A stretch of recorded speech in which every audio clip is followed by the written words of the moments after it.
I went to my daughter's house without calling, thinking it would be a simple visit. But the moment I turned into her driveway, my heart dropped. My wife's car was parked right there. I didn't knock. I didn't announce myself. I walked quietly to the window instead. What I heard inside wasn't an argument or a mistake. It was a truth so calculated and cold that I knew, in that instant, my life would never be the same, and neither would theirs. Before I tell you how this began to unravel, do me a small favor. If stories about family, loyalty, and quiet reckoning matter to you, support the channel and leave a comment telling me where you're listening from. It helps stories like mine reach people who might need them. My name is Harold Whitman. I'm 74 years old, and until that afternoon, I believed I understood my life. I believed I knew my marriage, my family, and my place in it. I had spent decades building a calm, predictable world, one where effort was rewarded, trust was sacred, and surprises were for birthdays, not betrayals. That morning, I woke earlier than usual in our house in Silverbrook, Connecticut. Lorraine, my wife of 46 years, had already left. She said she was running errands. Nothing unusual about that. I brewed coffee, shaved carefully, and wrapped a scarf around my neck because the air carried the first hint of autumn. I remember that Evelyn, our daughter, loved apple turnovers, the kind with too much cinnamon and flaky edges that left crumbs everywhere. I stopped by the bakery and bought a small box, thinking I'd drop them off and say hello. No call, just a visit, a father's impulse. Evelyn lived in Pine Hollow Estates, a neat neighborhood with trimmed hedges and driveways that looked staged for photographs. As I turned onto her street, I felt a strange resistance in my chest, like my body knew something my mind refused to consider. I slowed when I saw the familiar sedan, Lorraine's car, parked right by Evelyn's front steps, angled as if she'd been there a while. For a moment, I sat there, engine running, hands resting on the steering wheel. I tried to explain it away. Maybe Lorraine had dropped something off. Maybe she'd come to help with something. Maybe this was all normal, and I was overthinking it. But Lorraine never mentioned coming here. And Evelyn never mentioned seeing her that morning. I turned off the engine. The bakery box felt heavier in my hands as I stepped onto the gravel. Each crunch sounded too loud. The house looked perfect. White fence, porch swing, wind chimes tapping softly in the breeze. I should have knocked. I should have called out. Instead, I followed the side path, drawn by voices drifting to the open kitchen window. They were laughing.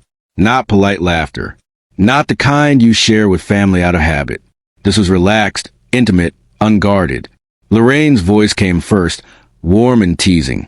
"You're late," she said, a smile audible in every word. "I was starting to think you'd lost your nerve." Then Marcus Hale, my son-in-law, laughed. Low, familiar. The laugh he used to reserve for stories told over long dinners, the one I hadn't heard directed at me in years. "Don't start," he replied. "We have to be careful. If Harold ever finds out, everything falls apart." There was a pause, the kind that stretches and tightens around your throat. Lorraine spoke again, softer now. "He won't. He trusts us. Besides, Evelyn's busy. She never looks too closely." I felt the world tilt. The bakery box slipped from my hands. It landed on the driveway with a dull thud, pastries crushed inside, sugar dusting the stones. I didn't move. I didn't breathe. The words repeated in my head, each time landing harder than the last. "Trust us. Careful. If Harold ever finds out." I stepped back, slowly, afraid the house might hear me. Inside, chairs scraped. A door closed. Their voices lowered into something private, something I was never meant to hear. I reached my car and sat there until my hand stopped shaking enough to turn the key. I don't remember the drive home. I only remember standing in my kitchen hours later, coat still on, staring at a family photo on the wall. Lorraine and I on one side, Evelyn and Marcus on the other. Smiles frozen in a moment that now felt like a lie carefully composed. At some point I laughed. A dry, broken sound that surprised me. I went to the sink and splashed water on my face. The man in the mirror looked older than he had that morning. His eyes were red. His mouth set in a line I didn't recognize. By evening, I tried to convince myself I'd misunderstood. Maybe I'd misheard. Maybe context would save me. But you don't mistake the sound of intimacy. You don't misinterpret caution spoken by people who know they're doing something wrong. Lorraine came home late. She kissed my cheek. Smelled faintly of perfume she didn't wear often. Gardenia. She smiled easily. Long day, she said. The longest, I replied. She didn't hear the meaning. She poured herself a glass of wine and turned on the television, settling into the couch like nothing had changed, like the ground beneath us hadn't cracked open. That night, I lay awake listening to her breathing. Each rise and fall felt like a countdown. Sometime before dawn, I made a promise to myself. I didn't know how I would keep it. I didn't know what it would cost. But I knew this much. No one would underestimate me again. The morning after felt unreal, like I'd woken up inside a house that only looked like mine. Everything was in its place. Too neat, too ordinary, as if the world were mocking me for expecting to change just because my understanding of it had shattered. Lorraine moved through the kitchen humming softly, her back to me, pouring coffee into the mugs we'd used for decades. The sound of ceramic touching the counter made my jaw tighten. "Did you sleep?" she asked casually. "Enough," I said. She smiled without turning around. "You should eat something." I nodded, though my stomach felt hollow. I sat at the table and watched her, noticing details I'd ignored for years. The way she checked her phone when she thought I wasn't looking, the way she kept her tone light, almost rehearsed. She left soon after, claiming errands again. I watched from the window as her car disappeared down the street, the same car I'd seen parked outside Evelyn's house. When the door closed, the silence that followed wasn't peaceful. It was sharp. I stood there for a long time, then finally exhaled like I'd been holding my breath all night. I didn't cry. I didn't rage. I did something I'd never done before in my life. I sat down and thought. For years, Lorraine had handled most of our finances. It made sense at the time. She was organized. I trusted her. I handled maintenance, repairs, the practical things. We worked as a team, or so I believed. Now, that trust felt like a blindfold I'd worn willingly. I went to my study and pulled out the old filing cabinet. Dust puffed up as I opened it. Tax returns, bank statements, insurance documents. Everything neatly labeled. Everything looking exactly how it should. Too exactly. I spent hours going through them, not knowing precisely what I was looking for, just knowing I needed to understand what my life actually looked like beneath the surface. By noon, my head ached and my eyes burned, but patterns began to emerge. Transfers that didn't quite make sense. Accounts I didn't remember opening. Amounts small enough to hide, regular enough to matter. When my phone rang, I nearly jumped. Evelyn's name flashed on the screen. I let it ring. I imagined her voice, imagined asking her if she knew. I imagined her denial, or worse, her silence. I wasn't ready. Not yet. I needed facts before words. Proof before confrontation.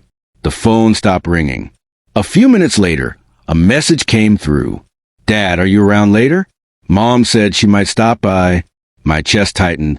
So Lorraine had already laid groundwork. I typed back carefully. "Busy today. We'll catch up soon." The rest of the afternoon passed in a haze of paper and realization.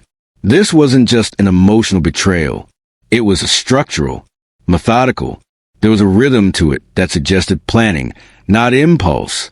I found myself wondering how long it had been going on, how many dinners and holidays had been staged while this other life unfolded right in front of me. That evening, I cooked dinner like I always did on Wednesdays. Habit is powerful, even when it hurts. Lorraine arrived just as I was setting the table. "You didn't call," she said lightly. "I need to," I replied. She paused for half a second. Barely noticeable, but I saw it. She recovered quickly, smiling as she sat down. "You look tired." "I am." We ate mostly in silence. She talked about errands, about Evelyn's work, about plans for the weekend. I nodded at the right moments. I answered when necessary. Every word felt like a performance we were both committed to finishing, even though the audience was gone. Later, as she showered, I sat on the edge of the bed and stared at the wall. The thought, that kept returning wasn't anger. It was clarity. If I confronted her now, she'd deny it, or minimize it, or cry. She'd twist the truth until I was questioning my own senses. I'd known Lorraine long enough to understand that. I needed leverage. The next morning, I called Thomas Reed, an old friend I'd known since college. He'd gone into accounting years ago and had helped me once before with a complicated property matter. We hadn't spoken in months, but he answered on the second ring. "Harold," he said, "this is unexpected." "I need your help," I said, quietly. There was a pause. "All right, when?" We met at Harborline Cafe, a place near the docks where no one lingered long enough to overhear serious conversations. I told him everything, what I'd seen, what I'd heard, what I suspected. I slid copies of statements across the table. Thomas didn't interrupt. He studied the papers, his expression tightening as he flipped through them. "This isn't nothing," he said finally. "If this connects your daughter's household finances, it's worse than you think. Can you trace it?" I asked. He nodded slowly. "I can try. But if what you're implying is true, you need to protect yourself." "How?" "By not letting on that you know," he said, "and by making sure whatever you find is documented properly." I left the cafe feeling steadier than I had in days. Purpose does that. It gives pain somewhere to go. At home, Lorraine was packing a small bag. "Overnight trip?" she said when she saw me watching. Evelyn asked for help. I nodded. "Drive safe." She kissed my cheek and left, the door clicking shut behind her. I stood there, listening to the silence settle in.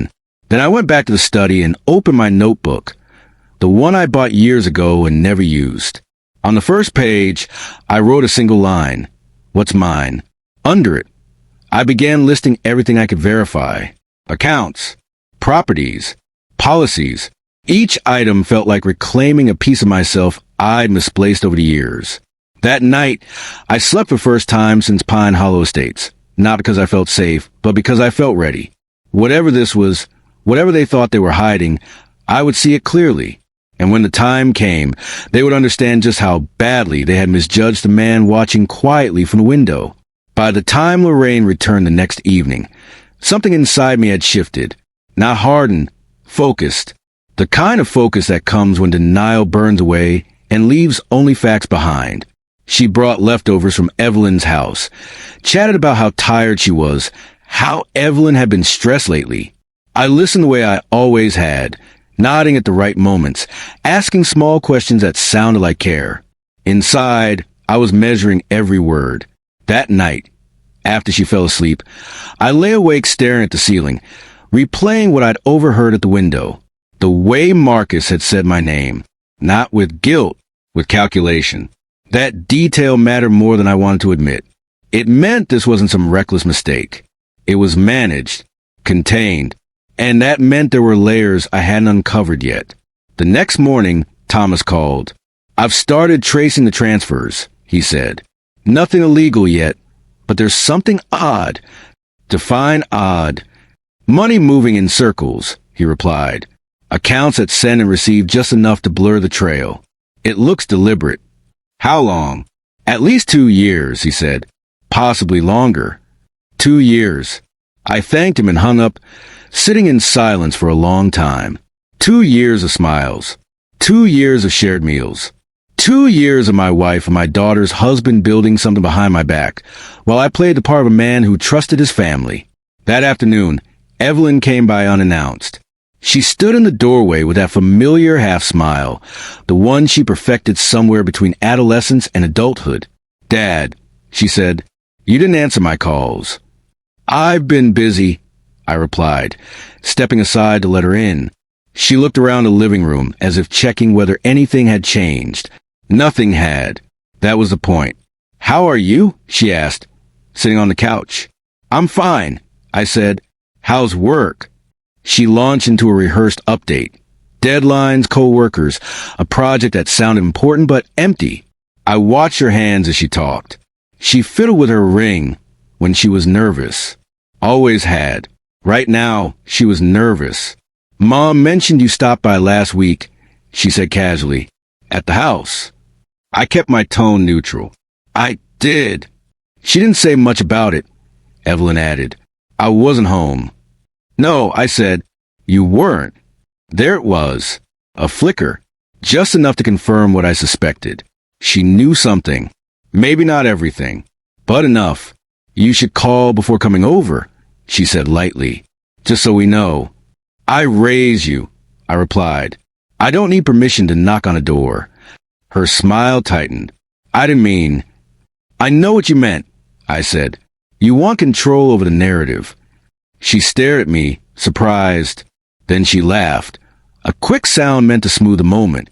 You're overthinking things, Dad. Am I? I asked. She stood abruptly. I should go. I walked her to the door. As she stepped outside, she turned back. You know Mom loves you. I held her gaze. Love doesn't hide. She left without replying. That evening, I sat at my desk and added a new page to my notebook. What they think I don't see. I wrote down every inconsistency, every shift in behavior, every excuse that now felt rehearsed. It wasn't paranoia. It was pattern recognition. Over the next week, I watched, quietly. Lorraine spent more time on her phone, more time out. Marcus's name appeared more often in conversation, always framed innocently. Evelyn avoided eye contact when Lorraine spoke about plans. Thomas called again. Harold, there's more. We met again at the cafe. He slid his phone across the table, showing me a spreadsheet he compiled. Some of the transfers end up in an account Marcus controls, he said. Not directly. Through a shell tied to a consulting entity. And Lorraine? She authorizes them. I closed my eyes. That was the confirmation I'd needed. So it's not just personal, I said. It's financial. Thomas nodded. And that makes it dangerous. I thanked him and left, my mind already racing ahead. This wasn't something to confront emotionally. Emotion would get me nowhere. This required strategy. That night, Lorraine asked me if everything was okay. Yes, I said honestly. Everything is finally clear. She smiled, misreading the statement completely. I went to bed knowing one thing for certain. They believed I was still the man who trusted without question. And as long as they believed that, I had the advantage. The quiet part was almost over. The clarity didn't make the days easier. It made them sharper. Every sound, every glance, every word landed with precision. I moved through the house like a guest in my own life, careful not to disturb the illusion that still protected me. Lorraine hummed while she folded laundry. She asked about dinner plans. She complained about traffic. All of it felt like a script we'd rehearsed for years, and only now did I hear the false notes. I started keeping my notebook with me at all times. Not openly, not like a diary. It lived in my coat pocket or the bottom drawer of my desk. Dates, times, phrases, small details that would have meant nothing before. Now they formed a map. I also began doing something else, something that surprised me. I listened, really listened. When people think you're harmless, they talk around you. They fill silence. They over-explain. Lorraine did it constantly. She'd mention Evelyn's stress, Marcus's workload, how complicated finances were these days. She spoke as if laying groundwork, smoothing a path she assumed I'd never looked down closely enough to notice. One evening, while she showered, her phone buzzed on a nightstand. I didn't touch it. I didn't need to. The screen lit up just enough for a name to appear. Marcus. No message preview. Just a name and a missed call. When Lorraine returned, she picked up the phone too quickly, her eyes flicking to my face. Spam calls are out of control, she said lightly. Are they? I replied. She laughed and climbed into bed, turning off the light. Her breathing slowed quickly. Mine didn't. The next day, I took a walk I'd been putting off.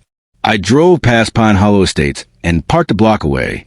I didn't go to Evelyn's house. I just sat in the car and watched. Marcus's car was there. So was Lorraine's. I didn't approach. I didn't listen at windows again. I'd heard enough the first time. What I needed now wasn't shock. It was confirmation. I left and drove to Fairview County Courthouse. I didn't go inside. I stood across the street, watching people come and go, thinking about the quiet machinery of consequences, how decisions get recorded, how paper becomes power, how the truth doesn't need to shout if it's documented properly. That afternoon, I called Daniel Cross.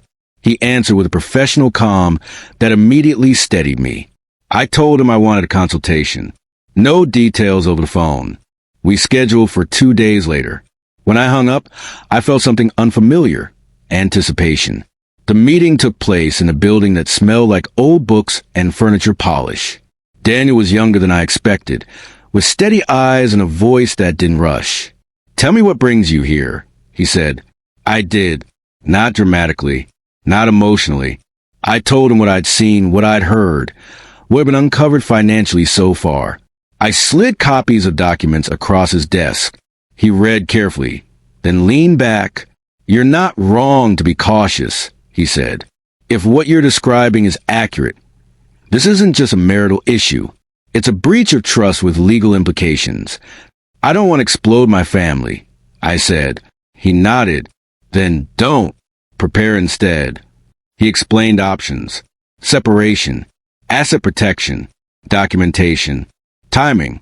He emphasized one thing repeatedly: don't tip your hand. People who believe they're safe make mistakes, he said. People who feel watched become careful. I left his office with a folder and a sense of direction I hadn't felt in years. At home, Lorraine was making soup. "You look tired," she said. "I had meetings," I replied. "With who?" "Old friends," I said, "catching up." She nodded, satisfied enough. That night, I began scanning documents. Slowly, methodically, I found statements Lorraine had kept tucked inside a binder labeled utilities. I found passwords written on a scrap of paper taped beneath a drawer. I found proof, not of affection, but of coordination. Money moved when Marcus visited. Accounts balanced after Lorraine stayed overnight at Evelyn's. It wasn't constant. It was scheduled. I sent copies to Thomas. He replied with one word: confirmed. A week later, something changed. Lorraine began watching me. Not obviously, not openly, but her questions became sharper. Her tone shifted. She asked where I'd been, who I'd seen, why I was so quiet. "You're acting strange," she said one evening. "I'm thinking," I replied. "That's never been a problem before," she said with a smile that didn't reach her eyes. "No," I agreed. "It hasn't." That night, I locked my notebook in the glove compartment of my car. I backed everything up onto a drive and left it with Thomas. If something happened to me, the truth would not disappear. 2 days later, Evelyn called. "Dad," she said, breathless. "Can we talk?" "Of course," I replied. We met at Harborline Cafe again. She arrived early, already seated, stirring a cup she wasn't drinking. "You're upset," she said as soon as I sat down. "I am," I replied. "About Mom?" "Yes." She swallowed. "You don't know everything." "That's usually how secrets work," I said. Her eyes filled, but she didn't cry. Things got complicated. "They always do," I replied, "before they get deliberate." She flinched. "You need to stop digging," she said quietly.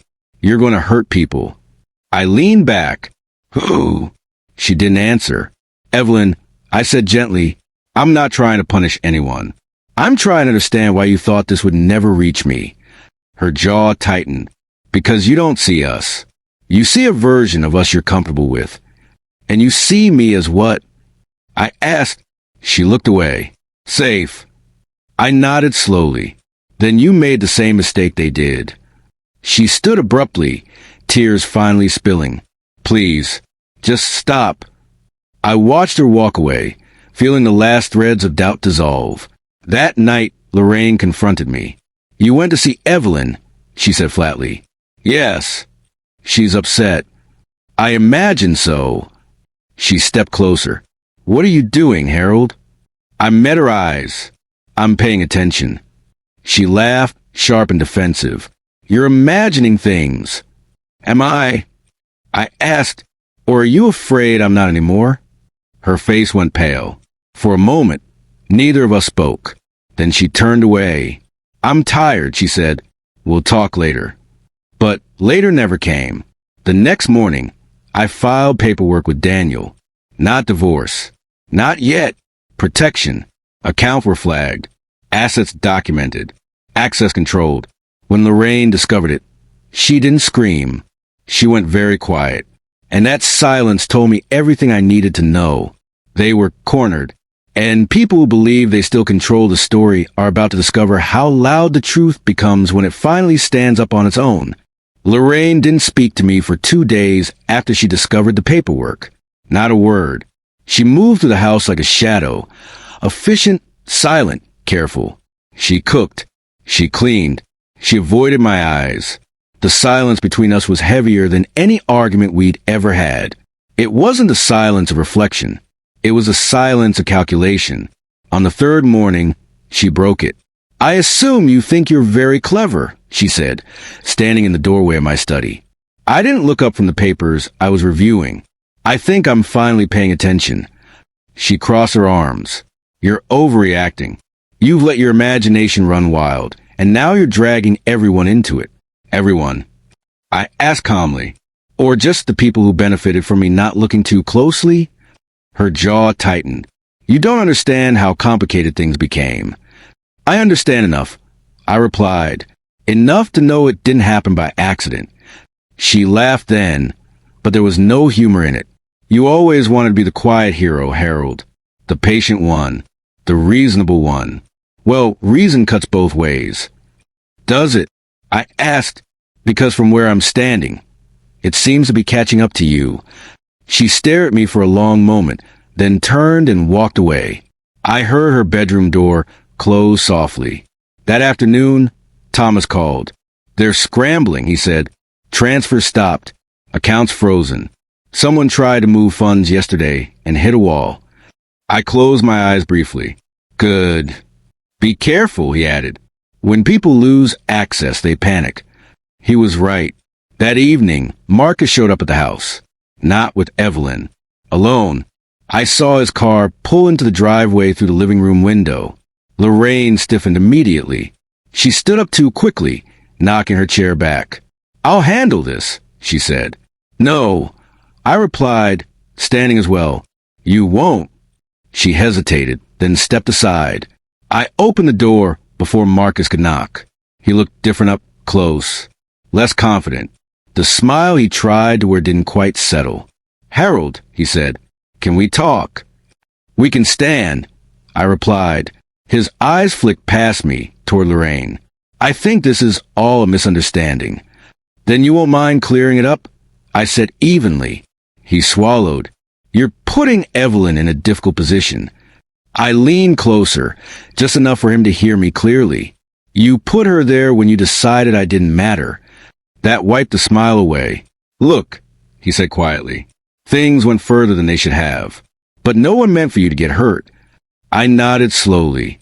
That's usually how people justify deliberate harm. Lorraine stepped forward. This isn't helping. No, I said, it's clarifying. Marcus exhaled sharply. You don't have to do this. We can fix it. Fix it how? I asked. By pretending it didn't happen? By moving forward, he said quickly, quietly. I smiled then. Not kindly, not cruelly, just knowingly.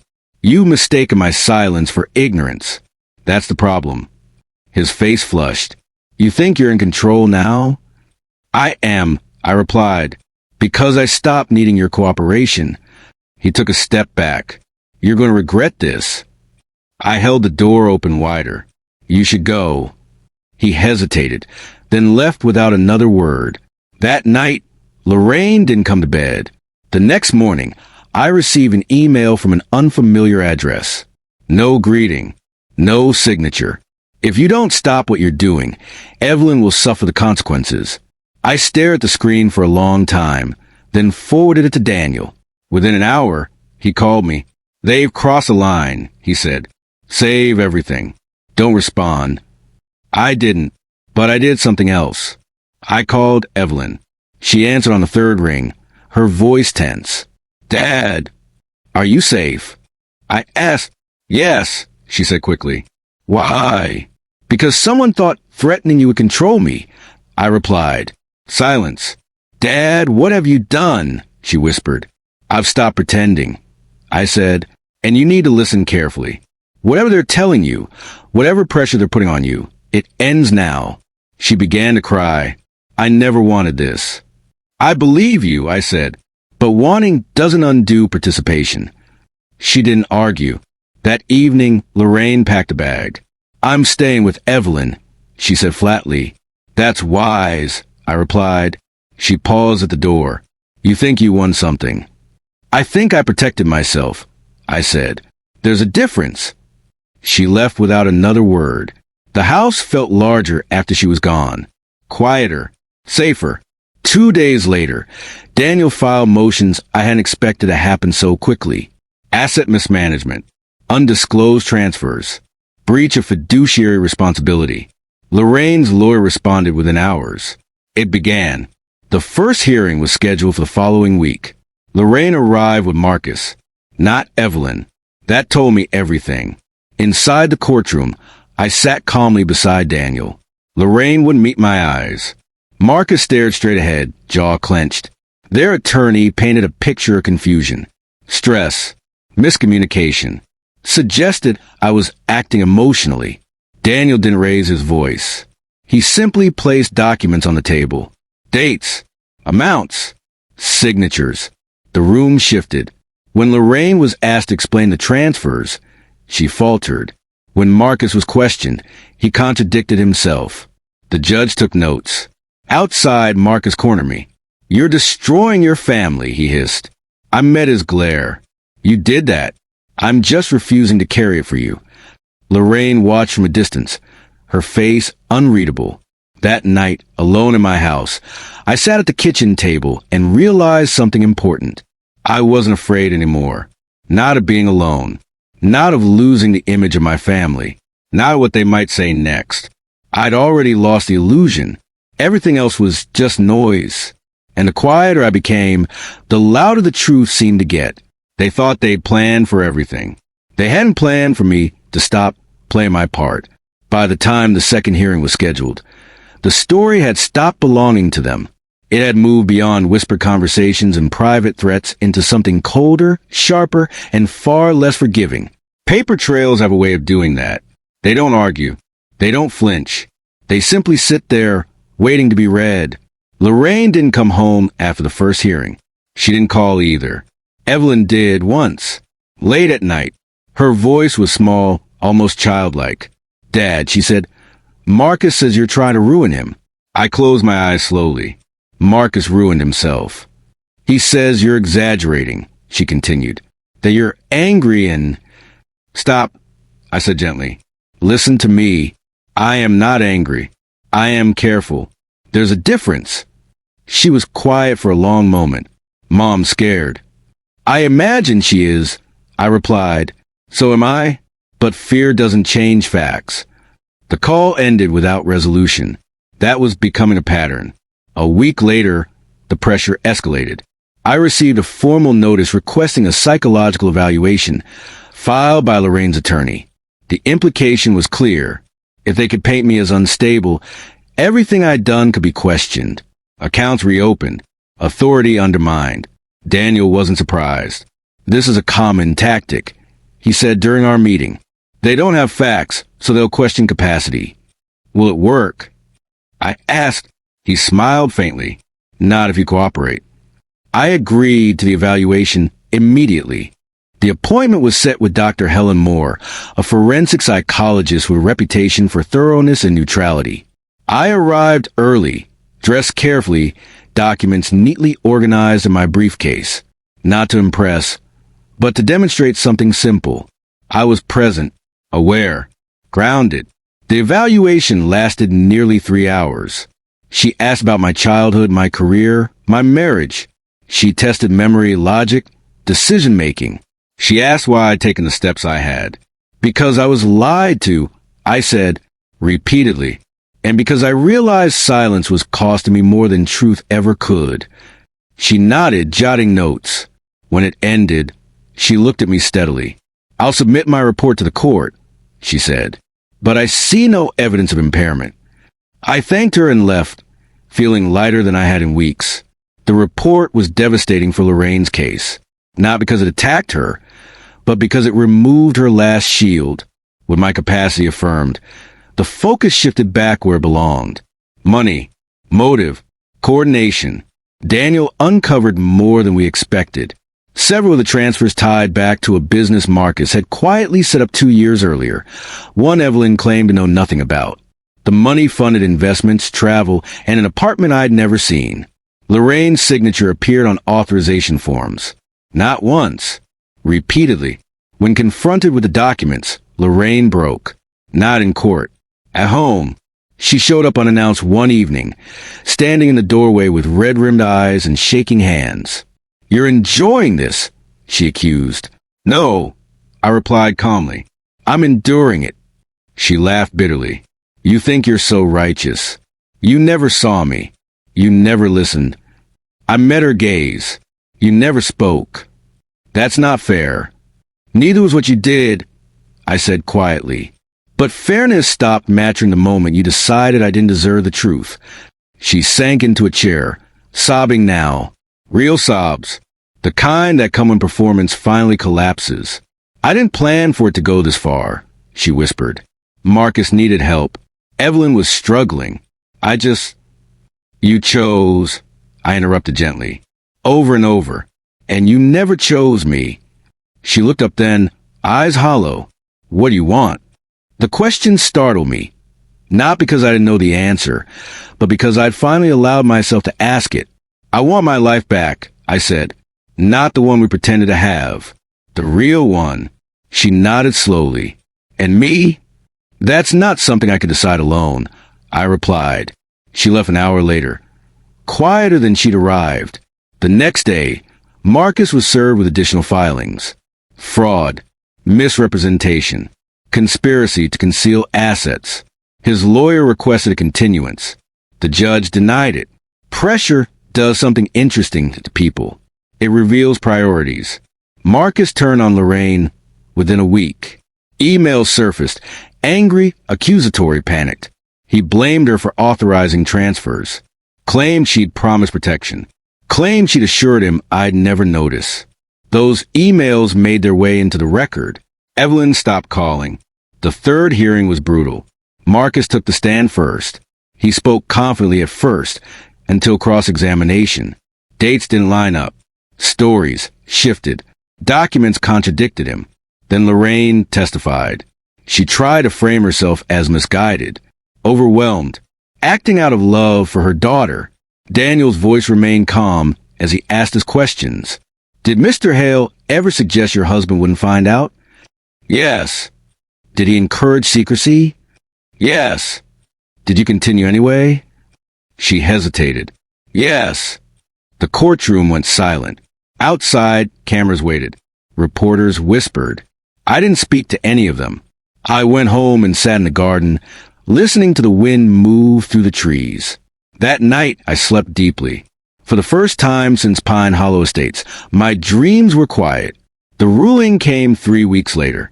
Asset division heavily in my favor. Restitution ordered. Marcus barred from managing shared funds. Lorraine required to disclose all remaining accounts. The judge's words were measured but firm. Trust, she said, is not an unlimited resource. When it is abused repeatedly, consequences follow. Lorraine didn't look at me. Marcus left the courtroom without speaking. Outside, Daniel shook my hand. You handled this with restraint, he said. That mattered. I nodded. So did the truth. In the weeks that followed, the fallout spread. Marcus lost his consulting contracts. Investors withdrew. The apartment was sold. The business folded.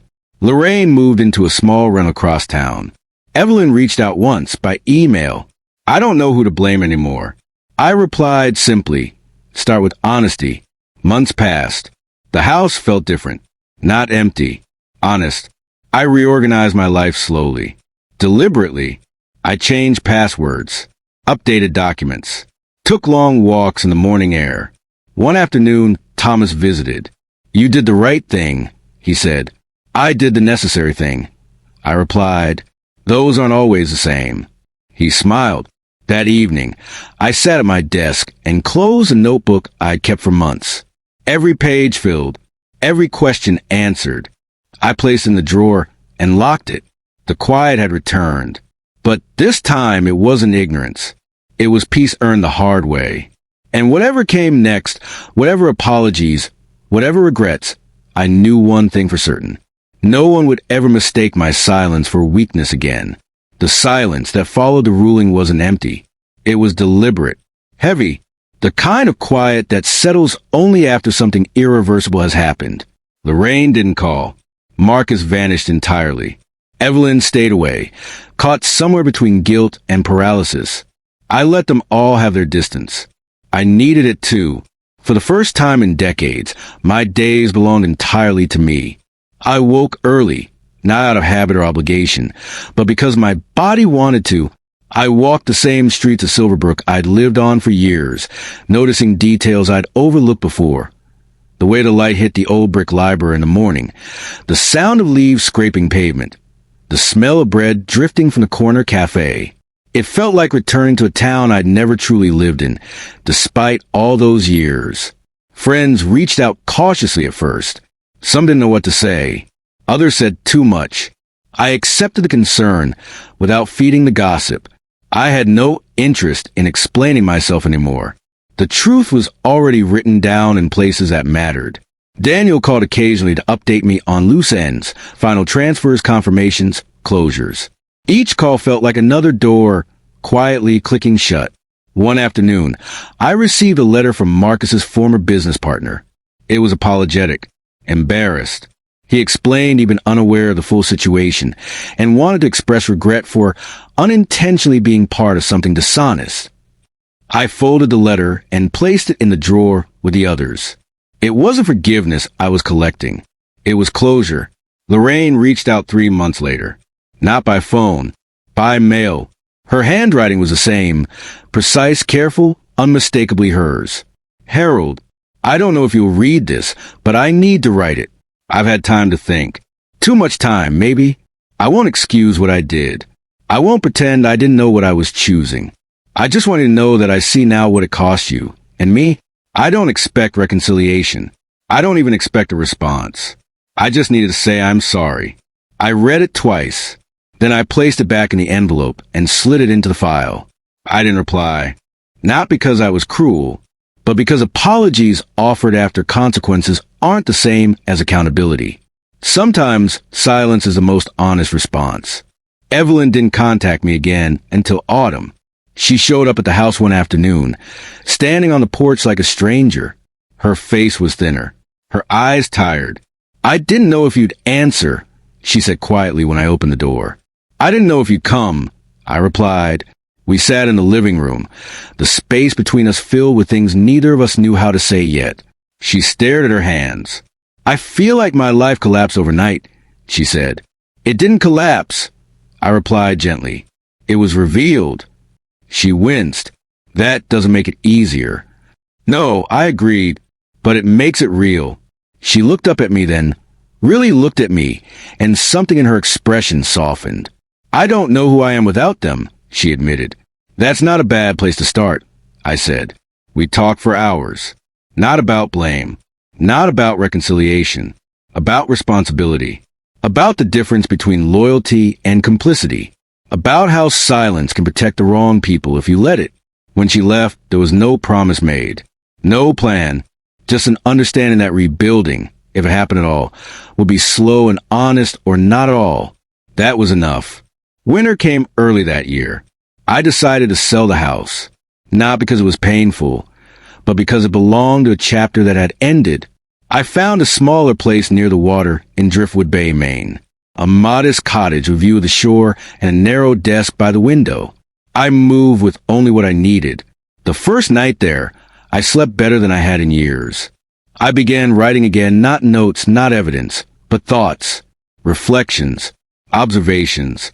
I didn't share them at first. They were just for me, a way of making sense of the life I was finally living instead of managing. Eventually, I posted one entry online, then another. People responded. Quietly, gratefully. They didn't know my name. They didn't need to. I walked the shoreline most mornings. Watched the tide move in and out without apology or hesitation. The ocean doesn't explain itself. It simply is. News from Silverbrook reached me occasionally. Marcus had relocated. Lorraine kept a low profile. Evelyn filed for separation. Each update landed without drama.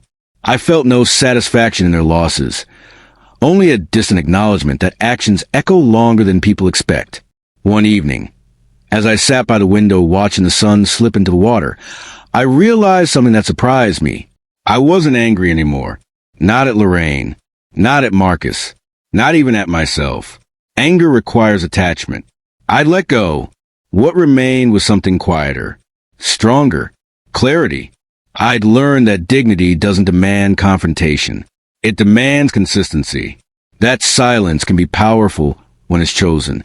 That the moment you stop trying to preserve an illusion, you finally gain control of your own life. I closed a notebook and set it aside. The tide rolled in, steady and indifferent. And for the first time in a very long while, I felt completely, unquestionably free. The first storm of winter hit Driftwood Bay in late January. The kind that rolls in low and slow, bruising the sky and turning the sea into something restless and loud. I stood at the window of the cottage, hands wrapped around a mug of tea, watching waves rise and break against the rocks below. There was a strange comfort in it. The chaos was honest. It didn't pretend to be calm. That night, the power went out. I lit a few candles and sat at the small wooden table near the window, listening to the wind scrape against the walls. For the first time since everything had happened, I let myself sit fully inside the quiet without distraction. No paperwork. No strategy. No watching for the next move. Just me. And in that stillness, memories came, not the sharp ones that cut, but the softer ones that lingered. Evelyn as a child, running down the beach with her shoes in her hands, laughing when the waves chased her ankles. Lorraine in the early years, before ambition and secrets hardened her edges, standing beside me in our first apartment, dreaming out loud about the future. Even Marcus once. We'd been nothing more than a nervous young man asking for my blessing. I didn't excuse them, but I understood something I hadn't before. People don't wake up one day and decide to destroy someone who trusts them. They do it slowly, quietly, one compromise at a time, and they always believe they'll stop before it goes too far. They never do. A week after the storm, Evelyn called, not to argue, not to plead, just to talk. I moved out, she said. I didn't ask where. I didn't ask why. I let her continue at her own pace. I've been replaying everything, she went on. All the moments I ignored. All the times I told myself it wasn't my business. It was your life, I said gently. That makes it your business. She was quiet for a moment. I don't know if you'll ever forgive me. I chose my words carefully. Forgiveness isn't a finish line. It's a process. And sometimes it's not even the goal. What is? She asked. Truth, I said, and responsibility. She exhaled shakily. I want to do better. That's the first honest thing you said in a long time. I replied. Hold on to it. We spoke for nearly an hour. About nothing important. About everything important. When the call ended, I felt something loosen inside me. Not because things were fixed, but because they were finally being faced. Spring arrived quietly. The ice retreated from the shoreline. The mornings grew brighter. I began walking farther along the coast, sometimes for hours, my thoughts drifting freely. I started volunteering at the small maritime museum in town, helping catalog old journals and maps. Stories of sailors who'd survived storms, shipwrecks, mutinies. Men who'd lost everything and rebuilt themselves from whatever washed ashore. I understood them now. One afternoon, a letter arrived with a return address I recognized. Lorraine. I didn't open it right away. I let it sit on the table while I made lunch, while I watched the gull circle overhead. When I finally broke the seal, her words were steadier than before. Less emotional. More honest. She wrote about therapy. About living alone for the first time in decades. About realizing how much of her identity had been built around control. Control of narratives, of finances, of people. She didn't ask to come back. She didn't ask for forgiveness. She wrote simply, "I'm learning to live with the consequences of my choices." I folded the letter and placed it with the others. Then, for the first time, I wrote back. Not a long reply. Not an emotional one. Just this: "I hope you continue." That was all. Summer came, warm and unhurried. Evelyn visited once. She stayed in a small inn nearby and came by in the afternoons. We walked along the shore, talked about books, about work she was considering, about the kind of life she wanted to build without shortcuts. She didn't bring up Marcus. I didn't ask. Some things don't need to be revisited to be resolved. On my 75th birthday, I woke before dawn and went down to the water alone. The sky was pale, the horizon barely defined. I thought about the man I'd been a year earlier, driving to Pine Hollow Estates with a box of pastries, unaware that his life was about to split open. I didn't miss that man. I respected him, but I didn't miss him.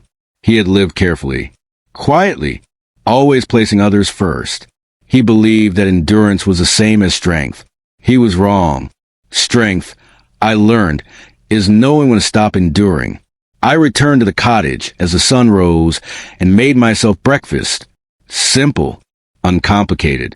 The way life feels when it's no longer built on pretense. That afternoon, I received a final update from Daniel. All matters were closed. No further claims. No loose ends. "It's done," he said. "Yes," I replied. "It is." As the year drew to a close, I found myself writing again, not for evidence, not for protection, but for reflection. I wrote about trust, about silence, about the cost of avoiding uncomfortable truths. I wrote about the moment everything changed, not at the window, not in the courtroom, but the instant I chose not to look away. That was the real turning point. One evening, sitting by the fire as the wind moved through the pines outside, I realized something that brought a small, quiet smile to my face. They had all believed I was predictable. They were wrong. I wasn't vengeful. I wasn't loud. I didn't need to destroy anyone. I simply stepped out of the role they'd assigned me. And in doing so, I reclaimed everything that mattered. If you stayed with me through this entire story, I want to thank you. Stories like mine aren't about drama for its own sake. They're about the moment a person realizes their worth doesn't come from how much they endure, but from how clearly they see themselves. If this story resonated with you, if it made you pause, reflect, or reconsider something in your own life, support the channel, share where you're watching from, and pass the story along. You never know who might need the reminder that it's never too late to stop being underestimated.